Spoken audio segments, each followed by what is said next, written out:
noches, bienvenidos a otra emisión del Corresponsal. Ya en nuestros estudios, el titular del SAME, el doctor Alberto Crescenti, también el juez del Tribunal Oral número 7, el doctor Germán Castelli, uno de los que está queriendo ser desplazados en forma desesperada por el gobierno para modificar una de las causas que tiene en el centro de la acusación a la presidenta, mejor dicho, expresidenta en funciones, vicepresidenta actual de la Argentina, Cristina Fernández de Kirchner. Así que estas van a ser las entrevistas que vamos a estar compartiendo con todos ustedes en esta noche intensa aquí en el Corresponsal.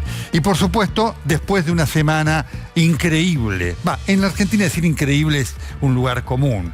Es casi un término que no describe nada, porque todo es increíble, sorprendente, inesperado, superador en la Argentina. La semana que tuvimos fue tremenda, pero seguramente habrá otras iguales. Y quiero reflexionar sobre algunas de las cosas que pasaron y darles la dimensión justa. Obviamente, el caso del diputado Juan Ameri, ya exdiputado afortunadamente, ¿no? El porno Zoom, es el hecho que conmovió, recién lo veíamos en el noticiero con Gustavo Tubio, con Nuria González Rouco, dio la vuelta al mundo. Y ese hecho tiene un trasfondo que es mucho más importante que la anécdota, que de por sí, por supuesto, es escandalosa, sin duda, no hace falta abundar en nada. Pero ¿cuál es el trasfondo? El tema es cómo llegó este hombre a ser diputado. Veíamos también recién en todo el fantástico trabajo que hacía Mario Marquich, los antecedentes de un individuo sin ningún tipo de preparación, con denuncias de violencia de género, que llegó a ser diputado. Y diputado apoyado por alguien, porque en el momento en el cual le estaban diciendo, mirá que te tenés que ir, él dijo, voy a consultar con mi referente. La pregunta es, ¿quién será ese referente? Porque a ese referente también les cabe la misma actitud de reproche. Ese referente hizo que ese señor fuera diputado.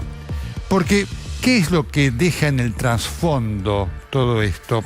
El sistema de degradación de la política, que es letal para la Argentina, porque no es casual lo que pasa, no es casual que a la Argentina le vaya mal cuando tiene en la política a gente de esta calaña, porque no es solamente esa gente, no es solamente Ameri, es todo lo que hace posible que Ameri esté, ¿no es cierto?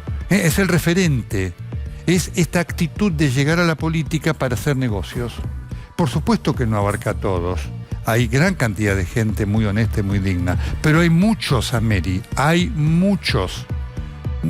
En el repaso de la lista me acordaba y veía, ¿no?, en el raconto, que es enorme, el de un concejal de Tucumán hace unos años, que estaba en una lista de concejales en Tafí del Valle, y a la cual, digamos, tuvo que renunciar porque un día en un sincericidio dijo, nosotros venimos acá para vender droga y robar. Claro, cuando se supo eso, voló. Pero si no lo hubiera dicho, hubiera llegado y estaría haciendo eso. Al diputado, en realidad, en eso tuvo razón el diputado Schiavoni, le debió haber correspondido la expulsión, porque la expulsión implica la inhabilidad para ocupar cargos por siempre. Habiendo renunciado a esa habilidad, esa capacidad todavía la mantiene de ocupar cargos, y es un riesgo, porque puede volver. En un día en el cual la justicia liberó a Jaime de la causa de 11, no de otras. En un día en el cual, digamos, hacemos la evaluación de una semana en la cual este episodio del diputado nos refiere a esta actitud política. Y digo esto, lo del diputado fue escandaloso, inaceptable. Pero Alperovich sigue siendo senador de la Nación. Alperovich tiene una denuncia por parte de su sobrina por abuso sexual. Alperovich no ha sido expulsado. Lo del diputado, insisto, fue un escándalo. Lo de Alperovich es un delito. Y sin embargo está allí, protegido por el frente de todos. Porque esto, lo de Alperovich, es parte de todo lo mismo. Es decir, se va a ir este diputado porque lo agarraron infragante y porque efectivamente no lo protege nadie más allá de un referente perdido de Salta. Pero Alperovich sigue siendo senador. Y no hay nadie que haya hecho nada, empezando por la expresidenta en funciones, presidenta del Senado, para desplazarlo. ¿Qué hubiera pasado si eso mismo, si el caso Perovich hubiera ocurrido con un diputado de la oposición? ¿Qué hubiera hecho el oficialismo, este oficialismo de doble moral? ¿No?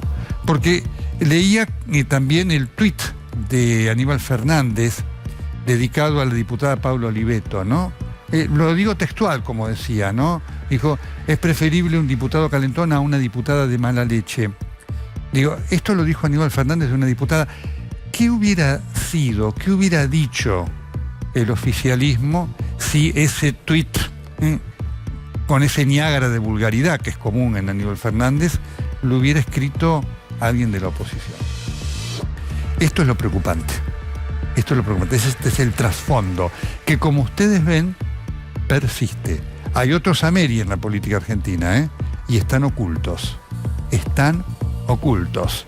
Y hacen cosas mucho peores que la muy mala y reprochable que hizo Ameri. La semana tuvo otras cosas. Tuvo el zaraza del ministro de Economía, Martín Guzmán, con Sergio Massa, ¿no? Es una actitud de indignidad, de desprecio propio, de depreciación propia. Es lo que está pasando en el poder. El lunes pasado, Cristina Fernández de Kirchner, la expresidenta en funciones, visitó Olivos. Lo fue a ver a Alberto Fernández. Y allí la expresidenta en funciones lo llenó al presidente formal de la Argentina, Alberto Fernández, de reproches. Le echó la culpa, le echó en cara una mala gestión, es decir, la ausencia de gestión. Y le dio nombres que a la expresidenta en funciones no le gustan. Empezando por Santiago Cafiero, siguiendo por Miguel Pelle, pasando por Martín Guzmán, incluyéndolo a Gustavo Vélez y también abarcándolo a Matías Culfas. Por ahora, el presidente formal los mantiene. No se sabe por cuánto tiempo. Dependerá del humor, mejor dicho, de mal humor, de la expresidenta en funciones, que es como ella vive la vida. Y un dato final. El presidente formal de la Argentina, Alberto Fernández, ayer, hablando por Radio 10, se quejó de esta decisión de la Corte Suprema de llamar a una acordada extraordinaria para el próximo martes para, en principio, entre otras cosas, tratar el caso de los jueces Bruglia, Bertuzzi y Castelli. El juez Castelli está con nosotros. ¿Qué dijo Alberto Fernández? Dijo, me sorprende que la Corte haga esto. Fue como decirle, ojo, no hagan esto. Le digo al presidente en funciones de la República, el doctor Alberto Fernández, él tiene el derecho de no estar de acuerdo con un fallo de la Corte. Lo tiene, claramente, como cualquier ciudadano. Lo que no tiene es el derecho de erigirse en un censor de las decisiones y los actos de la Corte. Parece que el profesor de Derecho, presidente formal de la Argentina, el doctor Alberto Fernández, olvidó lo que dice la Constitución. La Constitución dice que los poderes son independientes: el Ejecutivo, el Judicial y el Legislativo. Eso es lo que dice la Constitución que Alberto Fernández juró, prometió observar y hacer observar. Parece que, según lo que dijo el viernes, eso lo olvidó. Sería bueno, en pos de la salud de la República, que él debe defender, que lo recordara. Muy bien. ¿Vemos los casos del día de hoy? ¿Sí? Perfecto. Acá tenemos. Esto es, fíjense ustedes qué números, ¿no? 11.249 casos. Esto está marcando cuál es la realidad que enfrentamos hoy en la Argentina. Es decir, seguimos con números altos y fíjense ustedes, le pido al director conservar un poco más el gráfico, lo que es la distribución en todo el país, ya no solamente los casos en el AMBA.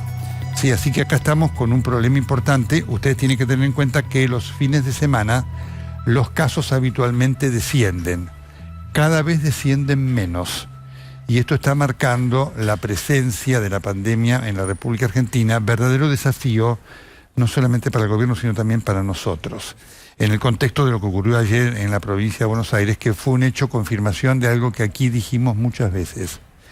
Dijimos muchas veces que no se estaban registrando bien los casos en la provincia de Buenos Aires, tanto fallecidos como también casos. Lo de ayer, más allá de toda la discusión, lo confirma, porque obviamente además la enorme cantidad de casos de fallecidos que no estaban registrados tiene una proyección epidemiológica. Está indicando que si hubiera más testeos, habría muchos más casos. Está con nosotros el doctor Alberto Crescenti, el titular del SAME. La tarea del SAME nos ha generado, como la de todo el personal de salud en la República Argentina, todo, nos ha generado y nos genera admiración. Doctor, ¿cómo le va? ¿Qué tal, Nelson? ¿Cómo le va? Buenas noches. ¿Cómo están? A ver, más tranquilos, entre comillas. Ajá. Le voy a hablar de Ciudad de Buenos Aires, Sí. ¿no? Que es donde nos manejamos nosotros. Hace prácticamente varias semanas que estamos amesetados, donde se ve que el accionar nuestro de los primeros meses, llámese marzo, abril, era un constante despachar ambulancias que habíamos en un equipo como el nuestro, que tiene toda la Ciudad de Buenos Aires a su cargo, no solamente ambulancias COVID como ambulancias no COVID. Claro, claro.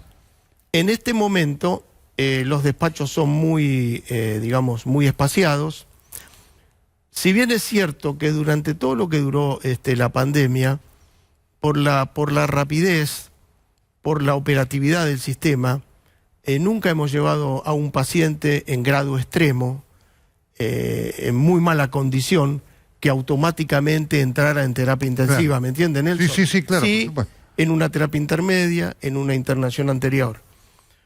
Nosotros, como unidad de organización, realmente tenemos, digamos, muy claras las cosas a partir de nuestro ministro Fernán Quirós.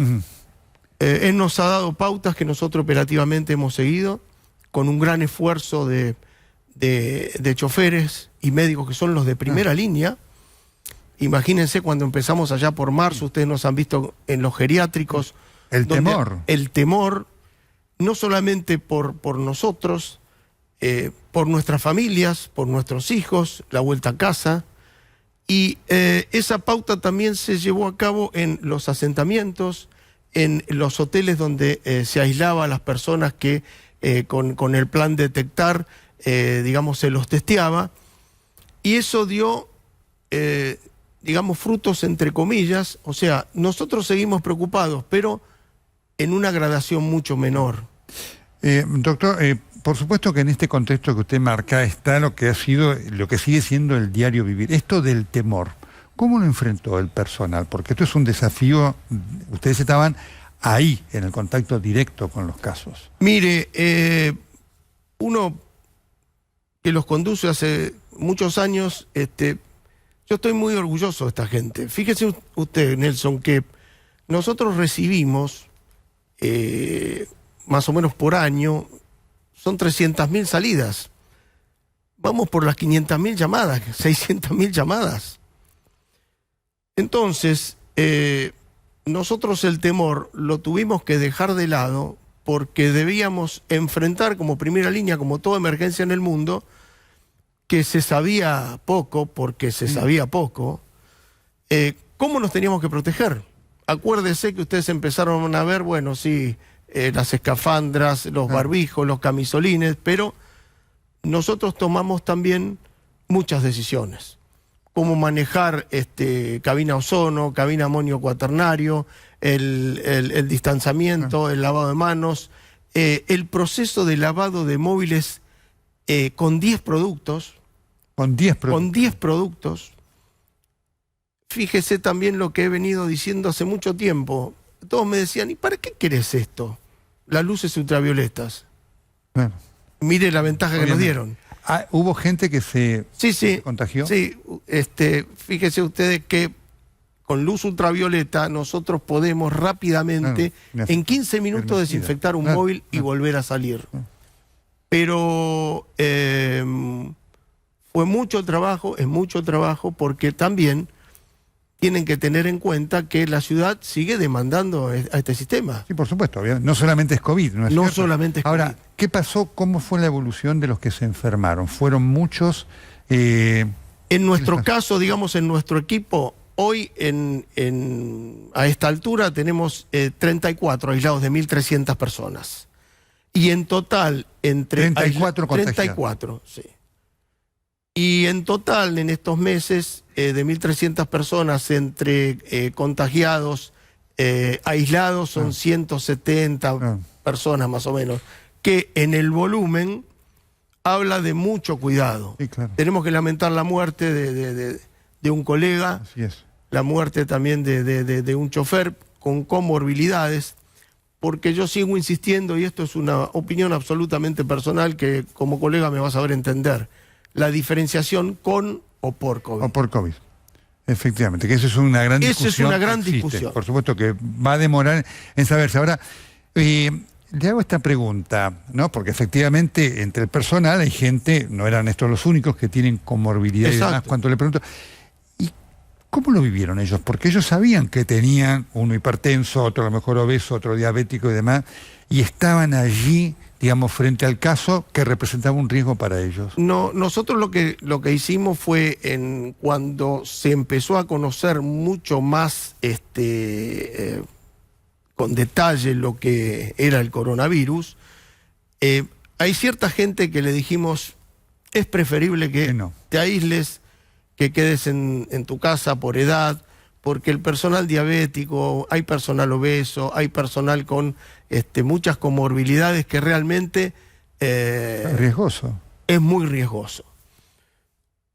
Mismo para nosotros es absolutamente riesgoso, pero hemos tomado muchas medidas al respecto. Nosotros nos testeamos, Nelson, todos los viernes. Todos los viernes hacen Todos testeo, los viernes. PCR.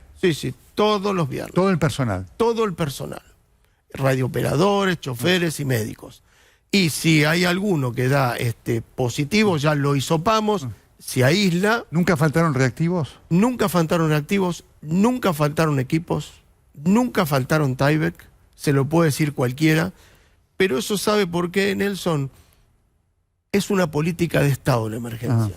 Hace 14 años que estamos manejando esto. Y entonces nos preparamos para eso, en algo que es muy distinto. Una cosa es una tragedia, 11, barraca, empieza y termina. Esto empezó. ¿Cuándo va a terminar? Por supuesto. Con la vacuna.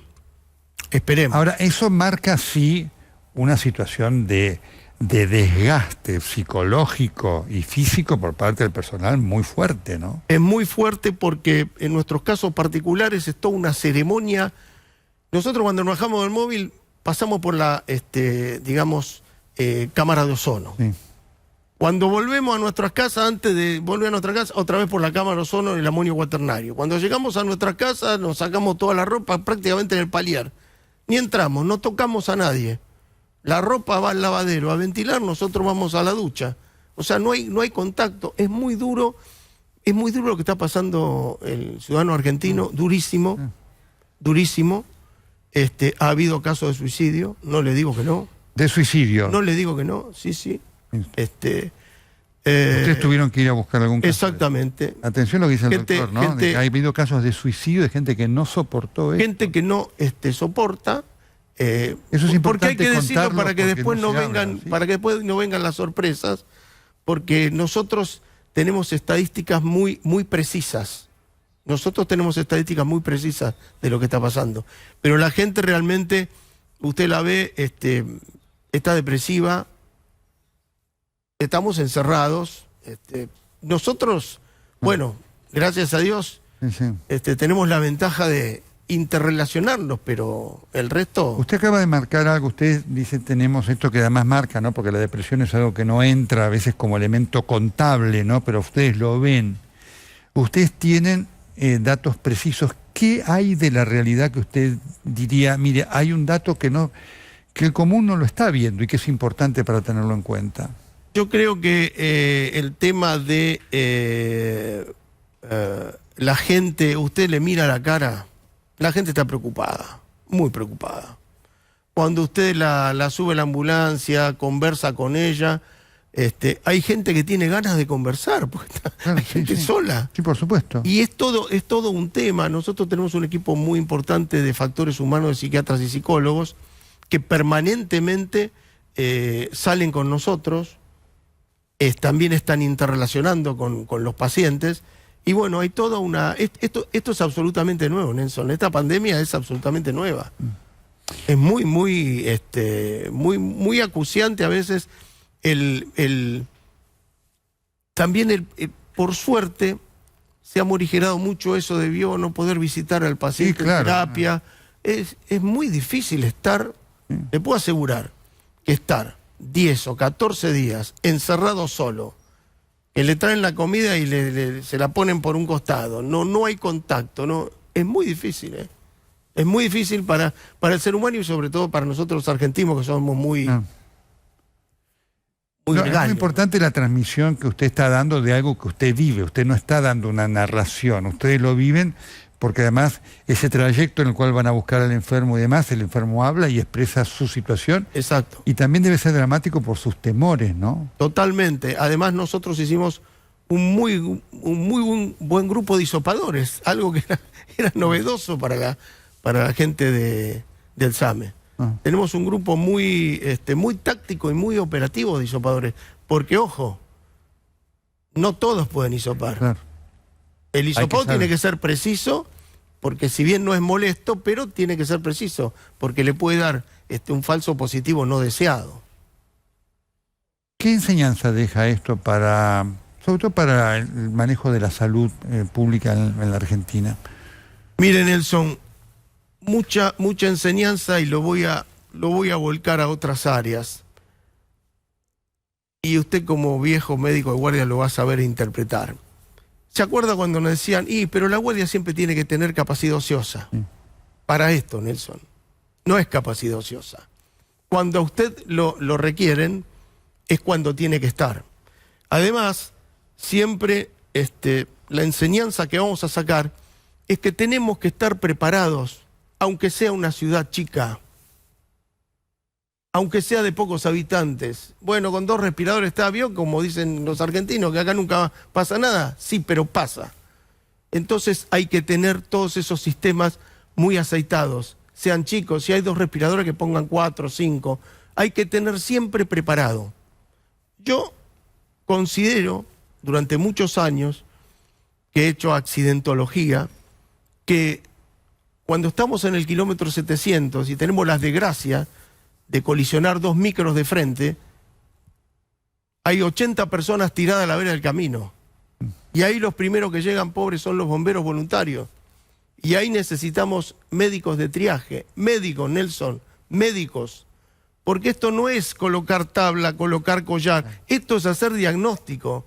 Hay gente que cuando tiene hemorragia interna, usted le ve la cara y se está muriendo sin sintomatología, y de afuera no le ve nada, pero su buen sentido, porque digamos, la medicina es el buen arte saber qué es lo que le está pasando.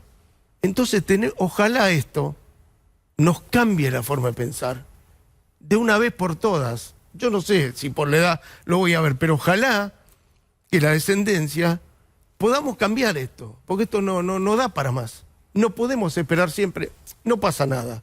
Esto no es así. ¿Y usted cómo ha vivido todo esto?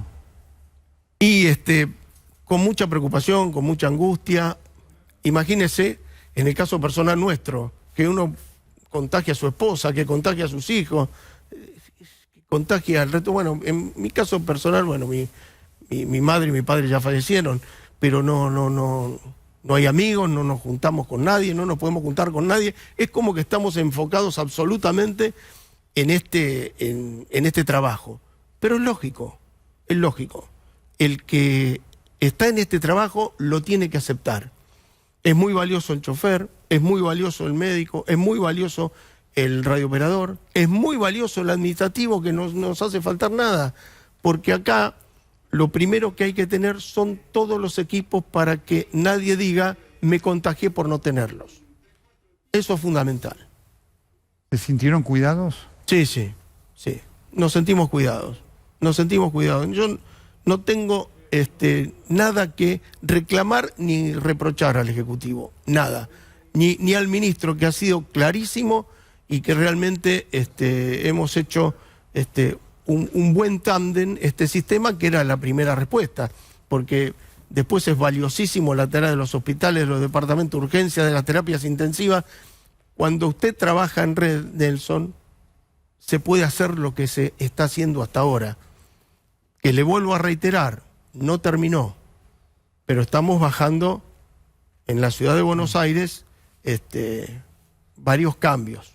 Pero a veces uno sale y ve en otros lados gente jugando al fútbol, gente que se reúne. Ajá. El tema es, hasta que no esté la vacuna, el distanciamiento social, el uso de barbijos y el lavado de manos es fundamental. Ya es un tema bien nuestro, es personal.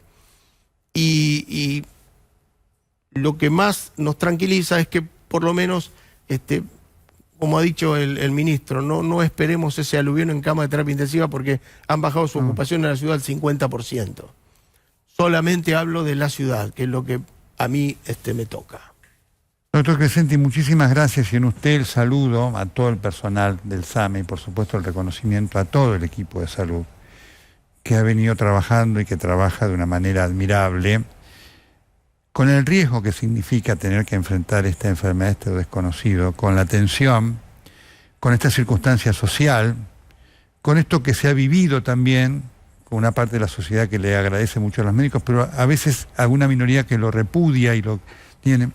Así que en usted el reconocimiento a quienes trabajan frente a un desafío enorme, porque efectivamente estar en contacto frente a un caso, más allá de toda la protección, a uno lo pone en una situación de miedo que todo el personal ha superado, y toda la comunidad médica argentina y el equipo se lo supera. Eso es admirable. Te agradezco, Nelson. Buenas noches. Que esté usted muy bien. Gracias. El doctor Alberto Crescenti, uno de los personajes, pero personajes en el buen sentido, de esta historia que nos conmueve, que es la cuarentena y la pandemia. Vemos lo que pasó el otro día en tribunales, por favor.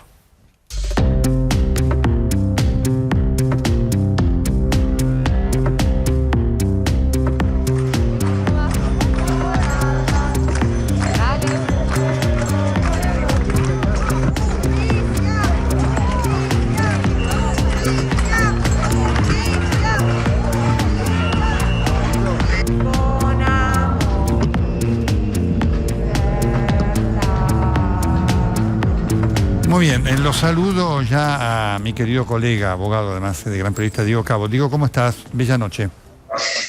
¿Qué tal, Nelson? ¿Cómo andás? Muy bien. Dos preguntas para compartir con vos, ¿no?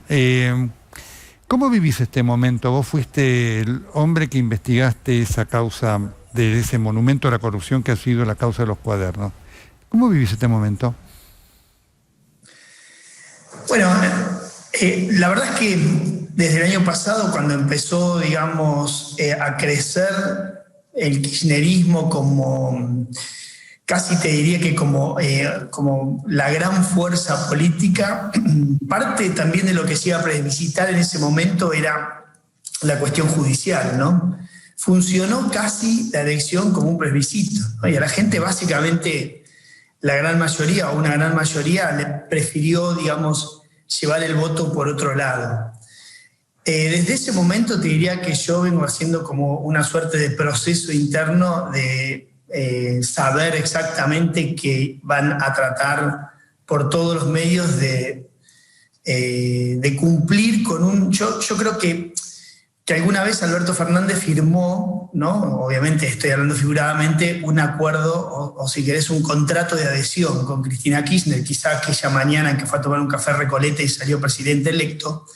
Y ahí nosotros no sabemos las cláusulas que se firmaron, pero sí podemos suponer algunas. Y algunas eran, y una de ellas sin duda, que era terminar con toda la cuestión judicial. Ahora bien, la cosa, si uno mira los expedientes, la cuestión extremadamente procesal y penal, la verdad es que no han podido mover demasiado ahí.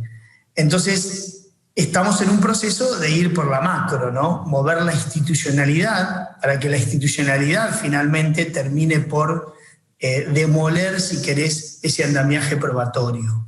Pero en realidad las causas puntuales no ha pasado, no es que han podido, la justicia no le ha hecho lugar a la cantidad de cosas que han planteado, ¿no?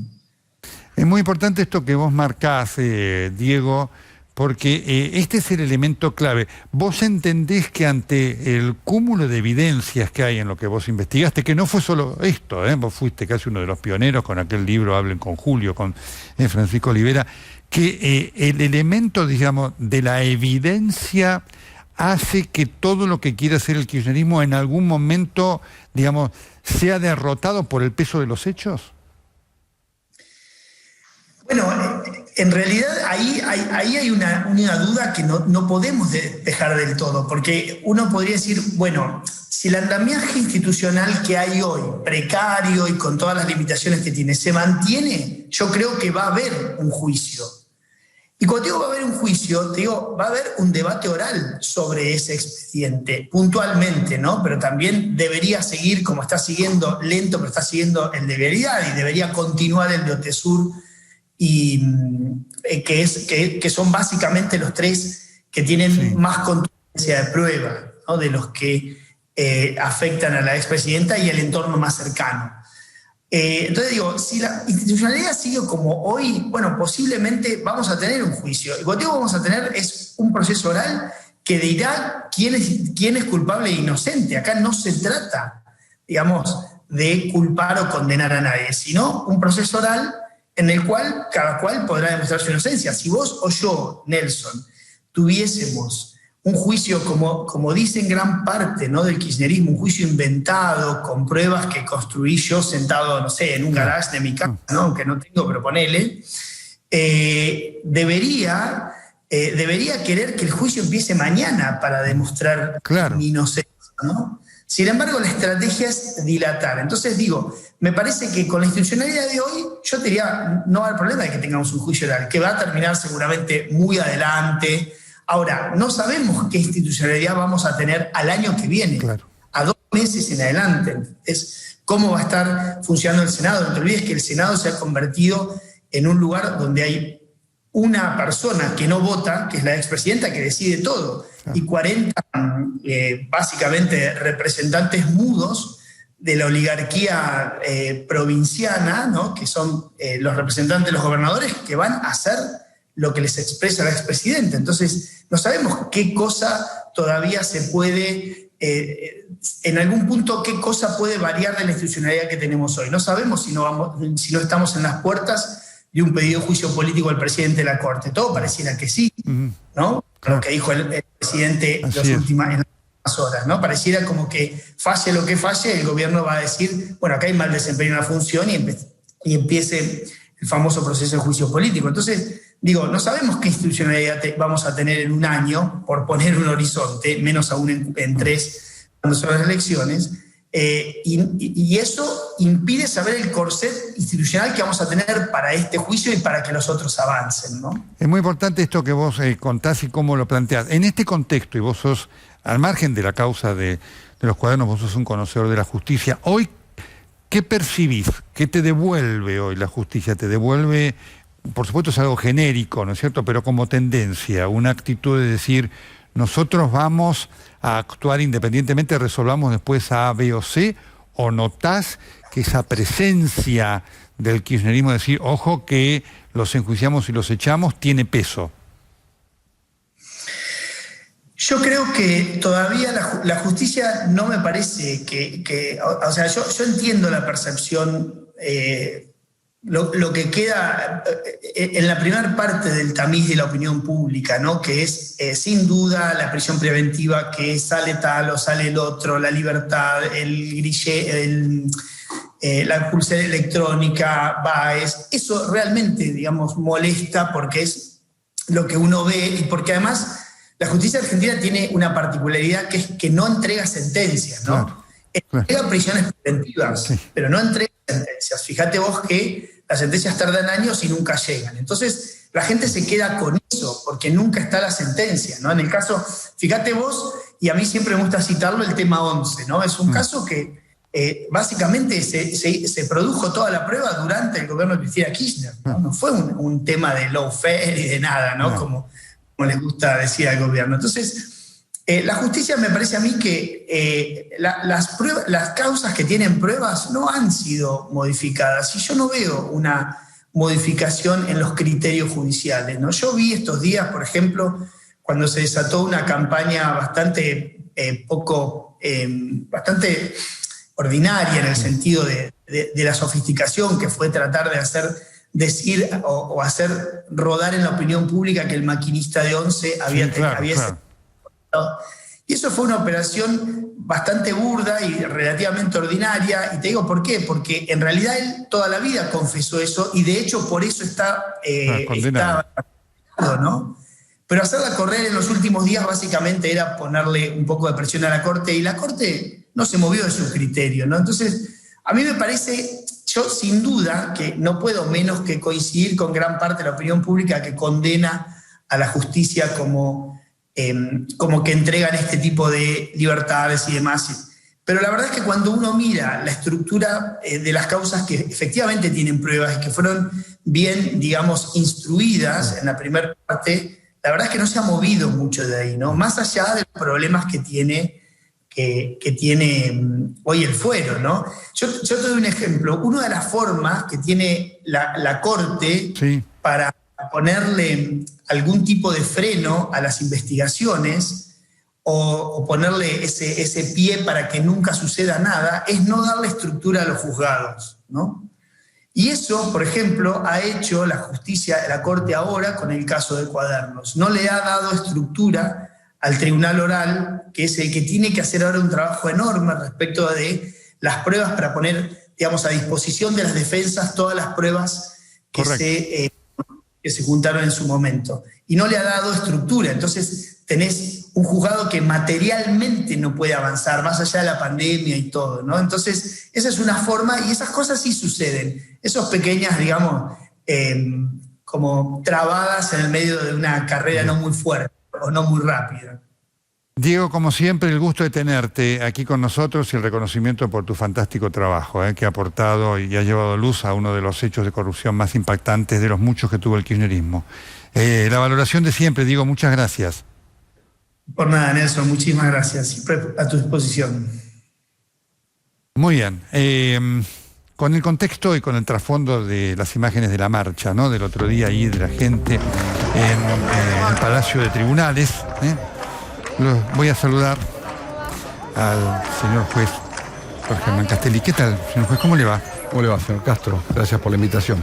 ¿Cómo está viviendo todo esto, toda esta embestida por parte del gobierno? Usted y, por supuesto, sus colegas, el doctor Bertuzzi y el doctor Bruglia. ¿Sorprendidos?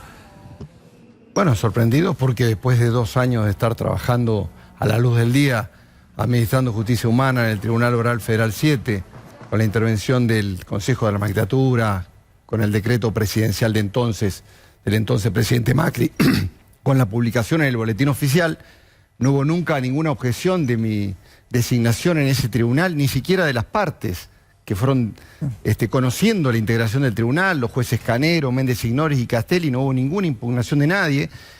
Y claro que estoy sorprendido que 2 años después se inicie lo que denomino es una patraña jurídica, una maniobra ilegal que nace en el Consejo de la Magistratura a través del representante del presidente de la Nación, allí donde por primera vez se dice que se necesita un requisito más para poder ejercer la función.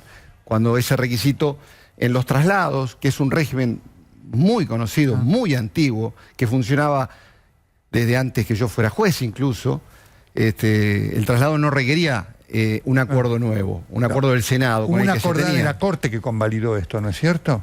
Mire, antes de la existencia del Consejo de la Magistratura se hacían traslados, antes. Y a partir del año 2000, con el Consejo de la Magistratura se reglamentó concretamente, que lleva el número 155-2000, y rigió durante 19 años, hasta que fue reformado ahora en el 2019, y las distintas integraciones del Consejo lo interpretaban como un juez interpreta la ley, lo interpretaban. Y bajo esa interpretación se produjo mi traslado. Casualmente yo fui nombrado en San Martín en el año 2011, y ya en el año 2012, al año siguiente, ya había pedido mi traslado a Buenos Aires por escrito, y cité como antecedente en ese escrito un traslado ordenado por la entonces presidenta Fernández de Kirchner. Mire usted. 2 años antes, en el año 2010, relativo al juez Bertuzzi, que había sido trasladado del Tribunal Oral Federal 1 de La Plata al Tribunal Oral Federal 4 de Capital. Entonces yo levanté la mano y dije, pido mi traslado en el año 2012 sin saber que iba a hablar con usted. De modo que... Es muy importante esto porque acá lo que importa son los hechos. Es decir, la expresidenta, hoy vicepresidenta, que ha propuesto este traslado suyo de Brugui y de Bertuzzi para sacárselo de encima, criticando el método, ella misma lo habilitó siendo presidenta. No, yo lo cito no solo en la presentación judicial, en el per saltum, sino que en Naciones Unidas. Expresamente le pido a los intervinientes que presten atención a esta circunstancia. Sobre todo porque quien inicia, como dije, esta remoción ilegal es el representante del presidente de la Nación, que a su vez públicamente se ha pronunciado en uso de su derecho de libertad de expresión en favor de la inocencia de su compañera de fórmula. Y la señora vicepresidenta registra procesos en trámite, algunos de ellos en el Tribunal Oral Federal 7, donde yo estaba hasta el viernes pasado, ¿no? Y esta maniobra ilegal, por distintas razones, trae la primera consecuencia, de que yo dejo de ser el juez natural en los procesos donde no fui impugnado. Voy a poner la pregunta en el pensamiento del Lego, ¿no? ¿A usted lo nombraron allí para condenarla a Cristina Fernández de Kirchner? Esta es la pregunta que alguno dirá, bueno, Nelson, lo nombraron para eso, digamos, ¿fue para eso? Yo soy juez de la Constitución. Fui nombrado hace 33 años que soy empleado judicial. Hace 18 años que soy juez federal, me nombró el entonces presidente Duhalde. He hecho un juramento por la Constitución. Creo en la independencia. Creo firmemente en la independencia de los jueces como uno de los motores para un país mejor. Ignoraba, como le dije, si en el 2012 y en el 2014 pedí mi traslado a Buenos Aires, lo cual revela claramente que había un interés anterior, antes de esta charla que tengo con usted. En el 2018 volví a pedirlo y ahí sí se concretó. Ignoraba qué es lo que va a pasar en el camino, con qué me voy a topar en el camino. Lo que sí sé es que donde yo esté voy a garantizar un juicio justo a cada persona que entre a la sala de audiencia, sea rica, pobre, débil o poderosa. Le llamó la atención porque eran 10 los jueces, los casos de los jueces trasladados, solamente se trataron y se aprobaron los suyos, el de Brugui y el de Bertuzzi, los otros 7 quedaron en su lugar. ¿Le llamó la atención? Bueno, precisamente, en realidad este oficio que firma el representante del Poder Ejecutivo en el Consejo nació porque se estaban tratando 2 traslados de 2 jueces, que los jueces Esmoris y Nasif, y que estaban pidiendo el traslado ahora, ¿no? Con el nuevo reglamento. Lo que yo he dicho en mi demanda es que ellos aprovecharon estos casos para inventar una causa, para disfrazar de alguna manera el embate hacia mi persona, que es lo que vengo a discutir. O sea, inventaron la causa. Hay una desviación clara de poder, ¿no? Y a partir de ahí, y todo esto tiene que ver con lo que le decía hace un momento. Es decir, yo tuve 2 años trabajando a plena luz del día administrando justicia humana. Si ellos tenían alguna duda de mi nombramiento, debieron acudir a la justicia y no tomar este atajo ilegal, que lo que pretende en definitiva, señor Castro, es aplicarme el nuevo reglamento que a instancia del juez Lugones se firmó el 9 de octubre del año 2019.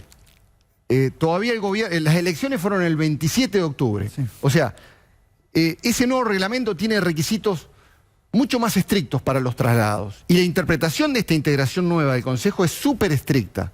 De modo que el gobierno actual llega al gobierno, digamos, con la imposibilidad de hacer traslados como se hizo durante 19 años. Cuando dice el presidente que usted mencionaba, que él va, si la Corte hace lo que él no quiere, él va a poder hacer lo que quiera, nombrar jueces de tribunal oral en cámaras, es absolutamente falso, porque él está regido por la resolución 270/2019, a instancia de su aliado incondicional, el juez Lugones, se publicó el 9 de octubre de 2019. Él está atado de pies y manos a esa resolución. Por eso digo, para cerrar esta idea, que cuando se refiere a estas circunstancias se trata de una presión política a la Corte sin ningún respaldo jurídico, que además confunde a la población, porque no le está diciendo exactamente cuáles son las normas jurídicas que él tiene que respetar. Le hago esta pregunta que le pido me conteste después de la pausa. ¿Usted entiende que el caso suyo del doctor Bruglia, del doctor Bertuzzi, tiene un valor en sí o es además un mensaje para otros jueces de la nación? Estamos con el juez Germán Castelli, uno de los jueces a los cuales la expresidenta en funciones busca desplazar en su camino hacia la impunidad por el cual llegó al gobierno. Tras la pausa seguimos con él.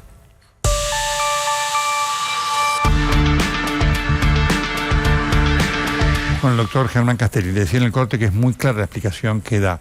¿Usted cree que este es un mensaje para otros jueces también, en el caso de ustedes? Mire, lo único que yo sé es que en discusión están principios elementales del sistema republicano. La estabilidad y la independencia de los jueces y juezas. Los jueces y juezas estamos para garantizar los derechos humanos. Y esos principios son los que permiten establecer lo que es justo o no humanamente frente a cualquier poder, sea frente al Estado, frente a los grupos económicos. Es fundamental aclararle a la población que está en discusión esta cuestión elemental con el sistema republicano, la independencia y estabilidad de los jueces. Si se daña estos principios, que ya está dañándose porque yo estoy removido, imagínense, creo que desprestigia y genera mucho dolor institucional. ¿Le sorprendió el fallo adverso a ustedes de casación?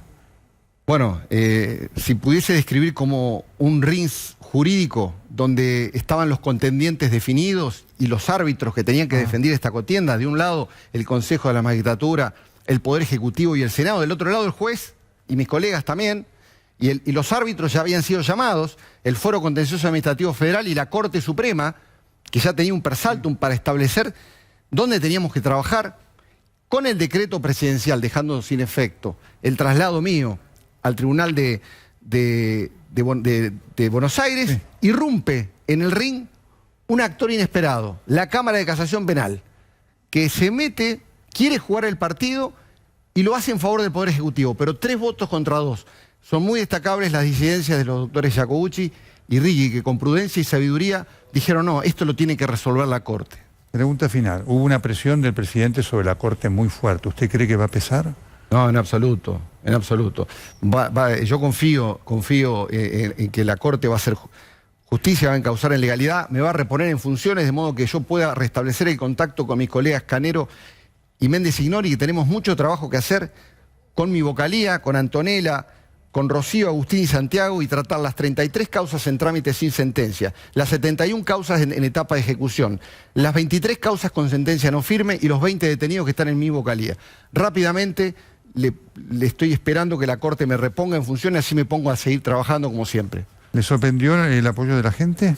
Me conmovió porque uno va luchando por esto por propia convicción, por mirar a los ojos a tus hijos, a tu familia, por dormir con la conciencia tranquila y por un país mejor. Pero si de repente un montón de personas salen de sus casas, dejan su trabajo para reunirse, para pedir por la independencia judicial, es algo que realmente me ha conmovido, que sean muchos ciudadanos y particularmente muchas ciudadanas.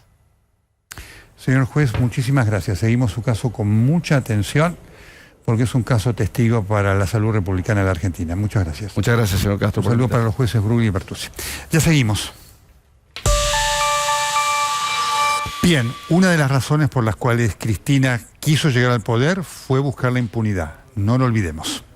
Hasta aquí llegamos, ya viene TN Extremo Plus con Juan Butvilovsky. No se lo pierda, ¿eh? Volvemos el próximo sábado. Chao, buenas noches.